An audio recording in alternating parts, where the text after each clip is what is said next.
Hello दोस्तों, आपका बहुत बहुत स्वागत है हमारे YouTube चैनल स्टडी रूम में। आज हम लोग पढ़ेंगे बाल विकास का एक बहुत ही अच्छा टॉपिक जिसका नाम है अभिवृद्धि एवं विकास, जिसको इंग्लिश में बोलते हैं ग्रोथ एंड डेवलपमेंट। देखिए, बाल विकास पढ़ने के लिए ग्रोथ एंड डेवलपमेंट के बारे में जानना बहुत जरूरी है, क्योंकि ग्रोथ बाल विकास में बालक की बात हम लोग बात करते हैं ना दोस्तों। जब हम बालक की बात करते हैं तो बालक की हमको ग्रोथ भी देखनी है कि बालक की वृद्धि कैसे हो रही है, और बालक का हमको डेवलपमेंट भी देखना है कि बालक का विकास कैसे हो रहा है।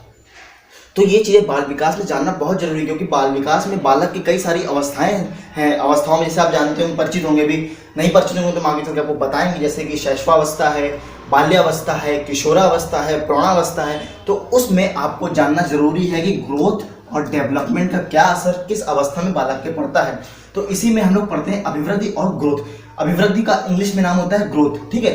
तो अब अभिवृद्धि में क्या कहता है, वृद्धि से आशय मात्रात्मक या परिमाणात्मक परिवर्तन से, मतलब वृद्धि का मुझसे मतलब है केवल जो चीज मात्रात्मक हो या फिर परिमाणात्मक हो, मतलब कि जो चीज हम माप सके। मतलब परिमाण क्या होता है, परिमाण वही होता है जिस चीज को हम माप सके। तो ग्रोथ तो क्या करते हैं, माप सकते हैं। जैसे बालक की लंबाई बढ़ी तो उसको हम माप सकते हैं, बालक की लंबाई घटी तो उसको हम माप सकते हैं, बालक का वजन बढ़ा तो उसे हम माप सकते हैं, बालक का वजन घटा उसे हम माप सकते हैं। तो ये क्या हो गया, वृद्धि हो गई। तो वृद्धि हमारी क्या है, मात्रात्मक या फिर परिमाणात्मक, जिसे हम माप कर सकते हैं। और वृद्धि से आशय सामान्यतः शारीरिक परिवर्तन से।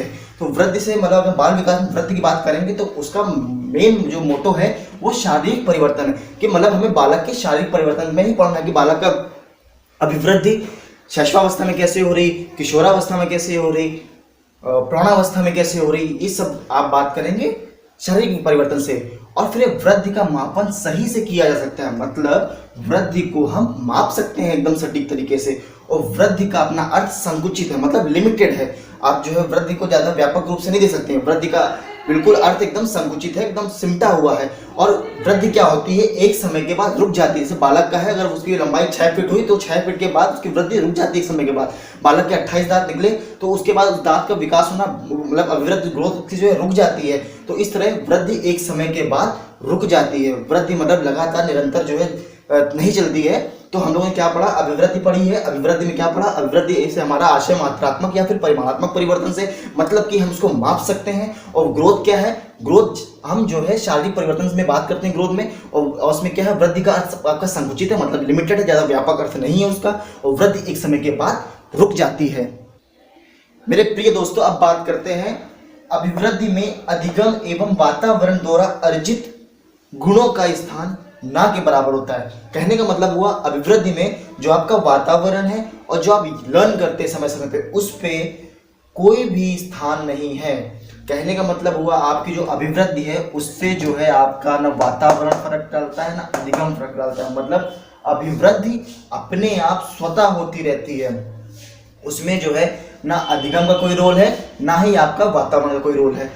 अब जैसे कि आप देखना होगा, दांत जब निकलता है बालक का तो उसमें अभिवृद्धि का उदाहरण है। ये दांत निकलना क्या अभिवृद्धि का उदाहरण है, इसमें अधिगम की आवश्यकता नहीं थी। अब ये तो आपने देखा नहीं होगा कि बालक को पढ़ना पड़ रहा है कि मेरे दांत निकला है, मेरे दांत निकला है, ऐसा तो है नहीं। तो क्या होता है, दांत की जो प्रक्रिया है वो स्वतः निकलती है, तो इसमें अभिवृद्धि का कोई रोल नहीं है।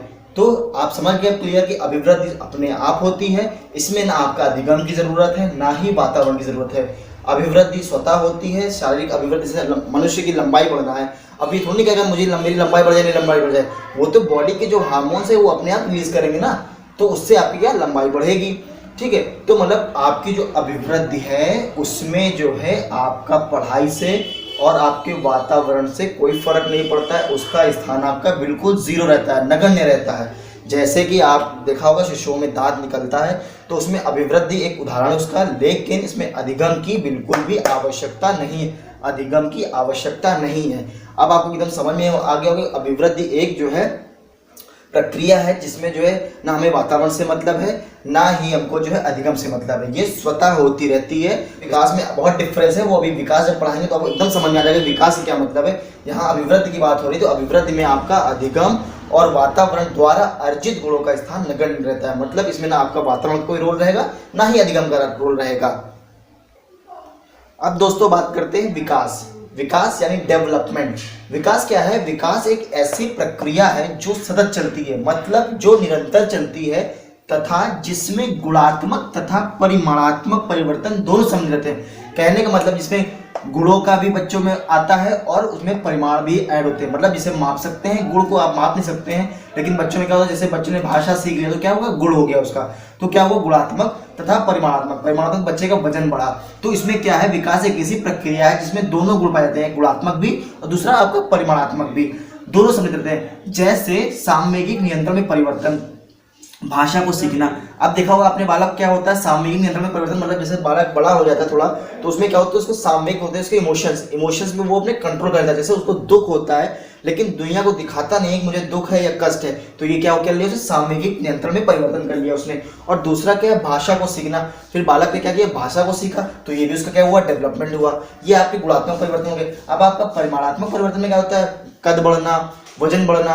तो विकास एक ऐसी प्रक्रिया है जो सतत चलती है, जो निरंतर चलती रहती है, जिसमें बालक के गुणात्मक तथा परिमाणात्मक परिवर्तन दोनों सम्मिलित रहते हैं। जैसे कि सामयिक नियंत्रण में परिवर्तन और भाषा को सीखना, और जैसे वजन बढ़ना, लंबाई बढ़ना, ये सब भी आपके विकास का ही हिस्सा है। अब विकास का अर्थ बहुत ही व्यापक है। विकास का अर्थ व्यापक मतलब क्या है, विकास जो है जब से बालक जो है गर्भाधान से आता है और मृत्यु तक लगातार तब से उसका निरंतर विकास चला करता है। विकास क्या है, बहुत बड़ा संकुचित नहीं है ये, इसका क्या है, इसका व्यापक अर्थ है, विकास का एक व्यापक अर्थ है। अब दोस्तों कुछ बात करते हैं महत्वपूर्ण पॉइंट से जो विकास के संबंध रखते हैं। पहला पॉइंट है, विकास की प्रक्रिया गर्भ से लेकर मृत्यु तक निरंतर चलती है।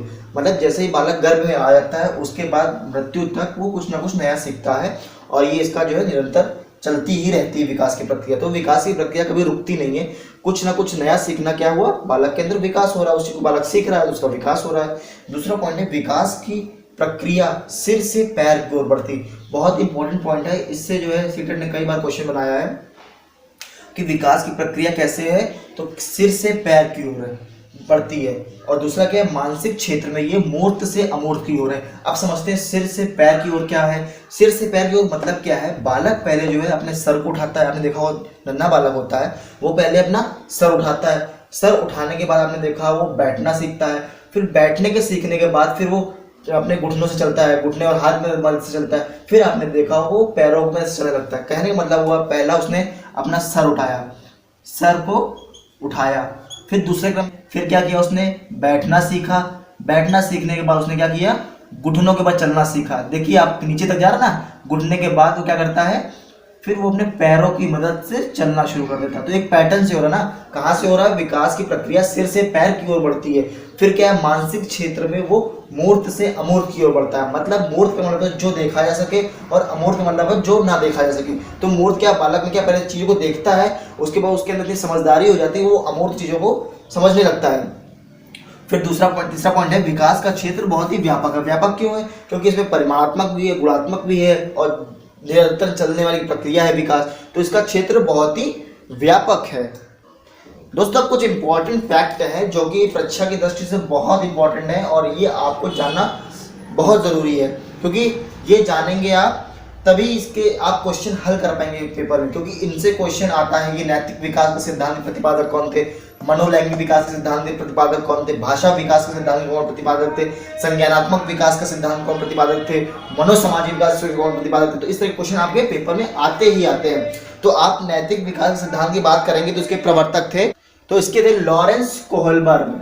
कौन से थे, कोहलबर्ग साहब थे, कोहलबर्ग साहब।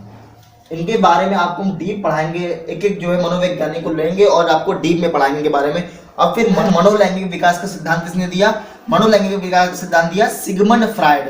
किसने दिया, सिगमंड फ्रायड ने दिया, सिगमंड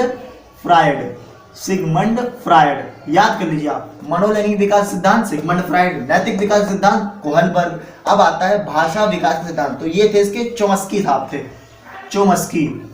इसके क्या होते, चोम्स्की। ये बहुत ही बड़ा क्वेश्चन है, कई बार यूपी टेट और सीटेट में पूछा गया कि भाषा विकास सिद्धांत के प्रतिपादक कौन थे, तो चोम्स्की साहब थे। संज्ञानात्मक विकास का कौन प्रतिपादक था, तो जीन पियाजे। इनके बारे में आपको बहुत डीप बताएंगे आपको, क्योंकि ये बहुत ही बड़े मनोवैज्ञानिक और इनके प्रश्न आते हैं पेपर में, सीटेट और यूपी टेट बहुत बार पूछे जाते हैं। संज्ञानात्मक विकास का सिद्धांत किसने दिया, जीन पियाजे ने दिया, और इन्होंने कितनी जो है वो अवस्थाएं बताई, तो वो सब आप डीप में पढ़ेंगे। फिर मनोसामाजिक विकास सिद्धांत, तो इन्होंने एरिक्सन साहब ने दिया। किसने दिया, एरिक्सन साहब ने दिया, एरिक्सन ने दिया। तो क्या हुआ, Kohlberg, Sigmund Freud, Chomsky, Jean पियाजे, एरिक्सन, ये परीक्षा की दृष्टि से बहुत इंपॉर्टेंट है। और ये विकास आते ही आते हैं कि ये नैतिक विकास किसने दिया, मनोरंजन विकास किसने दिया, भाषा विकास किसने दिया। तो ये आप रट लीजिए, पढ़ लीजिए, क्योंकि ये पेपर में आपको पक्का मिलेंगे, चाहे यूपी टेट चाहे सी टेट में। दोस्तों, अगर ये हमारा वीडियो अभिवृद्धि एवं विकास को आपको पसंद आया हो तो इसे ज़्यादा से ज़्यादा शेयर करें, लाइक करें और सब्सक्राइब करें और हमको भी सपोर्ट दें। और अगर नहीं समझ में आ रहा है तो कमेंट जरूर दे करें कि क्या दिक्कत आपको आ रही, कहाँ पे क्या समस्या आ रही, और मुझे सजेस्ट करें भी कि आप कैसे और चीज़ों को अच्छा कर सकते हैं। इसी कड़ी में मैं अपनी वाणी को विराम देता हूँ। जय हिंद, जय भारत, थैंक यू।